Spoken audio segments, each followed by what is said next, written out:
നമ്മളറിയാതെ നമ്മൾ അധോലോകമായിരിക്കുന്നു ഷാജിയേട്ട എന്ന് പറയുന്ന പോലെ ആപ്പിൾ അറിയാതെ ആപ്പിൾ ഇന്ത്യയിൽ ഒരു അധോലോകമായിക്കൊണ്ടിരിക്കുകയാണ്.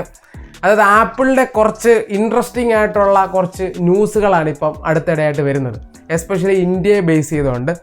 അപ്പോൾ അങ്ങനത്തെ കുറച്ച് കാര്യങ്ങളൊക്കെയാണ് നമ്മളിവിടെ പറയാൻ ഉദ്ദേശിക്കുന്നത്. അതായത് ആപ്പിളിൻ്റെ ഫ്യൂച്ചറിനെ പറ്റിയുള്ള ചെറിയ ചെറിയ കാര്യങ്ങളാണ്.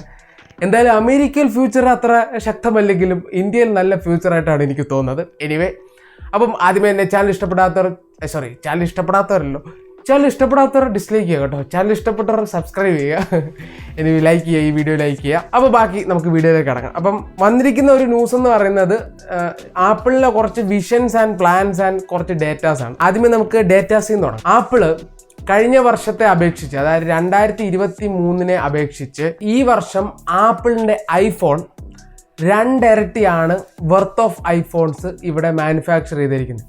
അതായത് കഴിഞ്ഞ വർഷം 7 ബില്യൺ വെർത്ത് ഓഫ് ഐഫോൺസ് ആണ് ഇന്ത്യയിൽ മാനുഫാക്ചർ ചെയ്തത്. 7 ബില്യൺ വെർത്ത്, നോട്ട് യൂണിറ്റ്സ്. അതായത് 7 ബില്യൺ മൂല്യമുള്ള ഐഫോൺസ് ആയിരുന്നു കഴിഞ്ഞ വർഷം മാനുഫാക്ചർ ചെയ്തത്.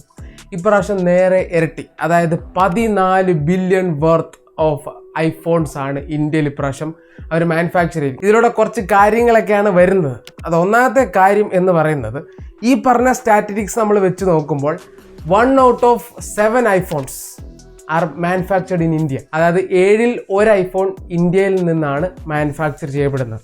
ഇത് ഗ്ലോബലി വിൽക്കുന്നുണ്ട്. ഈ പറഞ്ഞ 14 ബില്യൺ വെർത്ത് ഓഫ് ഐഫോൺസ് ഇവിടുന്ന് എക്സ്പോർട്ടും ചെയ്യുന്നുണ്ട്. ഇന്ത്യയിൽ പ്രോഡക്റ്റ് ഈ പറഞ്ഞ മാനുഫാക്ചർ ചെയ്തിട്ട് പുറം രാജ്യങ്ങളിലോട്ട് വിടുന്നുകൊണ്ട് ഇവിടെയും വിൽക്കുന്നുണ്ട്. സോ അങ്ങനെ നോക്കുമ്പോൾ ലോകത്ത് ഇപ്പം മാനുഫാക്ചർ ചെയ്യുന്ന ഐഫോൺസ് അല്ലെങ്കിൽ വിൽക്കുന്ന ഐഫോണുകൾ 7ൽ 1 എണ്ണം ഇന്ത്യയിൽ നിന്ന് മാനുഫാക്ചർ ചെയ്യുന്നതാണ്. അത് സത്യം പറഞ്ഞാൽ വളരെ ഇൻട്രസ്റ്റിംഗ് ആണ്. കാരണം ആപ്പിള് പച്ച പിടിച്ച് വരുന്നേ ഉള്ളൂ ഇവിടെ, പക്ഷേ പച്ച പെട്ടെന്നാണ് പിടിപ്പിക്കുന്നത്. അതായത് കഴിഞ്ഞ വർഷത്തിന് ഡബിൾ. ഇനി അടുത്ത വർഷം ഓഫ് കോഴ്സ് ഇതിൻ്റെ ഇരട്ടിയായിരിക്കും ഇവർ പ്ലാൻ ചെയ്യുന്നത്. ഇവരുടെ പ്രധാന ഉദ്ദേശം നമുക്ക് വ്യക്തമാണ്. അതായത് എങ്ങനെയെങ്കിലും ചൈനയിൽ നിന്നുള്ള ആ ഒരു ബന്ധങ്ങൾ കുറച്ചെടുക്കുക എന്നുള്ളത്. എന്നാലും മജോറിറ്റി ചൈനയിലാണ് ഇപ്പോഴും ഈ പറഞ്ഞ മാനുഫാക്ചർ ചെയ്യുന്നെങ്കിൽ പോലും പതിയെ ഇന്ത്യയിലേക്ക് ആ ഹബ്ബ് ഇവർ പതുക്കെ ഷിഫ്റ്റ് ചെയ്യാനുള്ളൊരു ശ്രമമാണ് ഇവർ നോക്കുന്നത്. ഗ്ലോബലി ഉള്ള 14% ഓഫ് ഐഫോൺസും ഇന്ത്യയിലാണ് മാനുഫാക്ചർ ചെയ്യുന്നത്. അതായത് മൊത്തത്തിൽ ഐഫോണിൻ്റെ പ്രൊഡക്ഷൻ നോക്കിക്കഴിഞ്ഞാൽ 14% ഇന്ത്യയിൽ നിന്നാണ്. അപ്പം എന്ത് മനസ്സിലായി? ഇന്ത്യയിൽ കാര്യമായിട്ട് തന്നെ ഇവർ മാനുഫാക്ചർ ചെയ്യുന്നതുകൊണ്ട് മനസ്സിലായി. നമ്മളെയൊക്കെ പ്രതീക്ഷിക്കുന്നത് ഇവിടെ മാനുഫാക്ചർ ചെയ്ത പ്രൈസ് കണ്ട് തേങ്ങ സംഭവിക്കുന്നതാണ്. പക്ഷേ പ്രൈസിൽ വലിയൊരു തേങ്ങയും ഞാൻ കാണുന്നില്ല. Of course big billion day വരുമ്പോൾ 50,000 ഒക്കെ ആവും. എന്നാൽ അത് ഐഫോൺ അല്ല കുറയ്ക്കുന്നത്, ഫ്ലിപ്കാർട്ടാണ് കുറയ്ക്കുന്നത്. ബട്ട് സ്റ്റിൽ ചീപ്പസ്റ്റിലേക്കാണ് ഇപ്പോൾ വന്നുകൊണ്ടിരിക്കുന്നത്. എനിവേ, വേറെ കാര്യം എന്ന് പറഞ്ഞാൽ ഈ മേക്ക് ഇൻ ഇന്ത്യ സ്കീം സത്യം പറഞ്ഞാൽ കുറച്ചുകൂടെ പ്രോത്സാഹിപ്പിക്കുന്നതോടുകൂടെ ഈ പറഞ്ഞ പല കമ്പനികൾ ഇന്ത്യയിൽ വന്ന് മാനുഫാക്ചർ ചെയ്യും. അതുപോലെ ആപ്പിൾ കാര്യമായിട്ട് ഇവിടെ മാനുഫാക്ചർ ചെയ്യുന്നതിലൂടെ ഇന്ത്യക്കും ഗുണമുണ്ട്. കാരണം ഇന്ത്യയിലേക്ക് ബാക്കിയുള്ള ഫോറിൻ കമ്പനീസൊക്കെ വരുന്നുണ്ട്. ലൈക്ക് ടെസ്ല പോലുള്ള കമ്പനീസിനെയൊക്കെ ആകർഷിപ്പിക്കുകയാണ്. ഇവിടെ മാനുഫാക്ചർ ചെയ്യാം, ഇവിടെ സാധനം ഉണ്ടാക്കാം, എന്നിട്ട് നിങ്ങൾക്ക് അത് വിൽക്കാം. അപ്പം ആപ്പിൾ സത്യം പറഞ്ഞ ഒരു സൂചനയാണ് കാണിക്കുന്നത്. അത് മൊത്തത്തിൽ എല്ലാവർക്കും ഒരു സൂചനയാണ് കാണിക്കുന്നത്, നിങ്ങൾ ഇങ്ങോട്ട് വന്നാൽ കുഴപ്പമില്ലായിരിക്കും എന്നുള്ളത്. അപ്പം അത് ഇവർ നന്നായിട്ട് വർക്കാകുന്നുണ്ട്. ഇനി ഫ്യൂച്ചറിൽ പതിയെ ഇവർ ഐഫോണിൻ്റെ പ്രൊഡക്ഷൻ ഡബിൾ ഇരട്ടി ട്രിപ്പിൾ ഇരട്ടിയൊക്കെ ആക്കും. കൂടാതെ തന്നെ ബാക്കി പല സാധനങ്ങളും ഇവിടെ പതുക്കെ ഹബ്ബാക്കാൻ സാധ്യതയുണ്ട്. ചൈനയിൽ നിന്ന് എന്തായാലും പതിയെ പിടിവിടാനുള്ള സാധ്യതയാണ് കാണുന്നത്. അപ്പോൾ ഇതിനകത്തെ സ്റ്റാറ്റിസ്റ്റിക്സ് നോക്കിക്കഴിഞ്ഞാൽ 67% ഓഫ് ഐഫോൺസ് ഇന്ത്യയിൽ മാനുഫാക്ചർ ചെയ്യുന്നത് ഫോക്സ്കോൺ എന്ന് പറഞ്ഞ കമ്പനിയാണ്.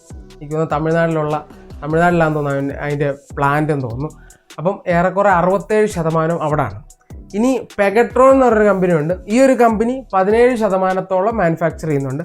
ഇനി നിങ്ങൾ കുറേ പേരൊക്കെ അതിശയിച്ചിരിക്കുന്ന ഒരു ചോദ്യം ഉണ്ടായിരിക്കും, ടാറ്റ മാനുഫാക്ചർ ചെയ്യുന്നില്ലെന്ന്. ഉണ്ട്, ടാറ്റയും മാനുഫാക്ചർ ചെയ്യുന്നുണ്ട്. വിസ്ട്രോൺ എന്ന് പറഞ്ഞ കമ്പനി, അതായത് 16% ഓഫ് ഐഫോൺസ് വിസ്ട്രോൺ വഴിയാണ് ഈ പറഞ്ഞ മാനുഫാക്ചർ ചെയ്യുന്നത്. ഈ വിസ്ട്രോൺ ടാറ്റ ആയിട്ട് ബേസ് ചെയ്തിട്ടുള്ള. അപ്പം അങ്ങനെയാണ് ഈ പറഞ്ഞ ഈ പ്രൊഡക്ഷൻ സ്പ്ലിറ്റ് ചെയ്യുന്നത്. അത് 67, 17, 16 ഓഫ് കോഴ്സ്.